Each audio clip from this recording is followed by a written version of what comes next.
ಸ್ನೇಹಿತರೇ ನಮಸ್ಕಾರ. ನಾನು ರವೀಂದ್ರ ಜೋಶಿ. ಮರೆತೇ ಬಿಟ್ಟಿದ್ದೆ. ಬಹುಶಃ ಮುಜುಗರದ ಕಾರಣಕ್ಕೂ ಇರಬೇಕು, ಹೇಳಲಿಕ್ಕೆ ಸಾಧ್ಯ ಆಗಿರಲಿಲ್ಲ.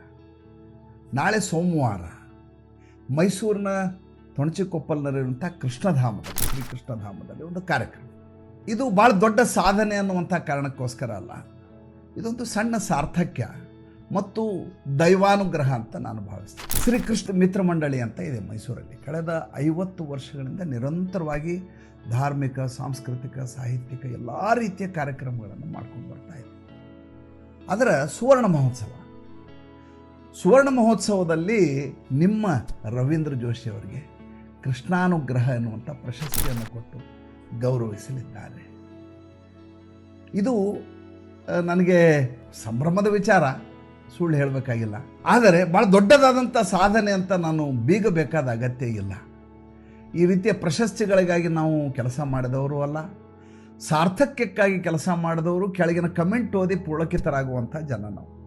ನಾನು ಈ ಕಾರ್ಯಕ್ರಮ ಒಪ್ಕೊಳ್ಳಿಕ್ಕೆ ಕಾರಣ ಏನಪ್ಪ ಅಂತಂದರೆ, ಮೊದಲನೇದಾಗಿ ನನಗೆ ಸನ್ಮಾನ ಮಾಡಲಿಕ್ಕೆ ಈ ಕಾರ್ಯಕ್ರಮದಲ್ಲಿ ಉಪಸ್ಥಿತರಾಗ್ತಾ ಇರುವಂಥ ಇಬ್ಬರು ಮಹಾನ್ ಯತಿಗಳು. ಒಬ್ಬರು ನಮ್ಮ ಪೇಜಾವರ ಅಧೋಕ್ಷಜ ಮಠ ಶ್ರೀ ವಿಶ್ವಪ್ರಸನ್ನ ತೀರ್ಥ ಸ್ವಾಮೀಜಿಯವರು. ಅವರು ಈ ಕಾರ್ಯಕ್ರಮದಲ್ಲಿ ಪ್ರಶಸ್ತಿಯನ್ನು ಕೊಡಲಿಕ್ಕಿದ್ದಾರೆ. ಜೊತೆಗೆ ನಮ್ಮ ಮಂತ್ರಾಲಯದ ಶ್ರೀ ರಾಘವೇಂದ್ರ ಮಠ ಇದೆ, ಅದರ ಪೀಠಾಧಿಪತಿಗಳಾದಂಥ ಶ್ರೀ 1008 ಸುಬುಧೇಂದ್ರ ತೀರ್ಥ ಶ್ರೀಪಾದಂಗಳು ಅವರು ಕೂಡ ಈ ಕಾರ್ಯಕ್ರಮದಲ್ಲಿ ಉಪಸ್ಥಿತರಿದ್ದು ಸಾನ್ನಿಧ್ಯ ವಹಿಸಿ ನನಗೆ ಆಶೀರ್ವಾದವನ್ನು ಮಾಡಲಿದ್ದಾರೆ. ಒಂದು ಕಡೆ ರಾಘವೇಂದ್ರ ಮಠದ ಪೀಠಾಧಿಪತಿಗಳು, ಮತ್ತೊಂದು ಕಡೆ ಪೇಜಾವರ ಪೀಠಾಧಿಪತಿಗಳು. ಇಬ್ಬರ ಎದುರುಗಡೆ ಸಿಂಹಾಸನದಲ್ಲಿ ಕೂತಾಗ ಕುಬ್ಜನಾಗಿ ನಾ ಕೆಳಗೆ ಕೂತ್ಕೊಂಡು ಅವರ ಶಿರಸಾಷ್ಟಾಂಗ ನಮಸ್ಕಾರ ಮಾಡಿ ಅವರಿಂದ ಅಕ್ಷತೆ ಪಡೆಯೋದಿದೆಯಲ್ಲ, ಅದಕ್ಕಿಂತ ದೊಡ್ಡ ಸಾಧನೆ, ಅದಕ್ಕಿಂತ ದೊಡ್ಡ ಸಾರ್ಥಕ್ಯ ಇನ್ನೇನಿದೆ? ಅದಕ್ಕಿಂತ ಹೆಚ್ಚಾಗಿ ಈ ರಾಜ್ಯದಲ್ಲಿ 6.5 ಕೋಟಿ ಜನ ಇದ್ದಾರೆ. ಅದರಲ್ಲಿ 100 ಜನ ಚಿಂತಕರಿದ್ದಾರೆ, ವಾಗ್ಮಿಗಳಿದ್ದಾರೆ, ಅಪಾರವಾದಂಥ ಕೆಲಸ ಮಾಡಿದವರಿದ್ದಾರೆ. ಅಂಥವ್ರ ಮಧ್ಯೆ ಈ ಶ್ರೀಕೃಷ್ಣ ಮಿತ್ರ ಮಂಡಳಿ ಇದೆಯಲ್ಲ, ಆ ಶ್ರೀಕೃಷ್ಣ ಮಿತ್ರ ಮಂಡಳಿಯವರಿಗೆ ನನಗೆ ಯಾಕೆ ಕೊಡಬೇಕು ಅನ್ನಿಸ್ತು ಅಂತ ನನಗೆ ಇನ್ನೂ ತನಕ ಅರ್ಥ ಆಗಿಲ್ಲ. ಮೋಸ್ಟ್ಲಿ ಅದು ಕೃಷ್ಣನ ಅನುಗ್ರಹವೇ ಇರಬೇಕು. ಅವರು ಶಾರ್ಟ್ ಲಿಸ್ಟ್ ಮಾಡಿದ್ರಂತೆ, ಅದರಲ್ಲಿ ಬಹಳಷ್ಟು ಜನ ರವೀಂದ್ರ ಜೋಶಿ ಅವರು ಕೊಡೋಣ ಅಂತ ಹೇಳಿದ್ರಂತೆ. ನಾನು ಇದಕ್ಕೆ ಬಾಧ್ಯಸ್ಥ ಹೌದಲ್ಲೋ, ಅದಕ್ಕೆ ಯೋಗ್ಯ ಹೌದಲ್ಲೋ, ಪಾತ್ರತ್ವಕ್ಕೆ ಯೋಗ್ಯನಾದ ವ್ಯಕ್ತಿ ಹೌದಲ್ಲೋ ನನಗಂತೂ ಗೊತ್ತಿಲ್ಲ. ಆದರೆ ಇಂಥದ್ದೊಂದು ಸುಯೋಗ ಲಭಿಸಿದ ಸಂದರ್ಭದಲ್ಲಿ ಅದಕ್ಕೆ ಸಾಕ್ಷಿ ಆಗಲಿಕ್ಕಾದರೂ ನಮ್ಮಂಥವ್ರು ಹೋಗಬೇಕು. ಅದನ್ನು ನನಗೇ ಕೊಡ್ತಾ ಇದ್ದಾರೆ ಅನ್ನೋದು, ಅದರ ಜೊತೆ ಸೇರಿಕೊಳ್ಳುವಂಥ ಮತ್ತೊಂದು ಗರಿ.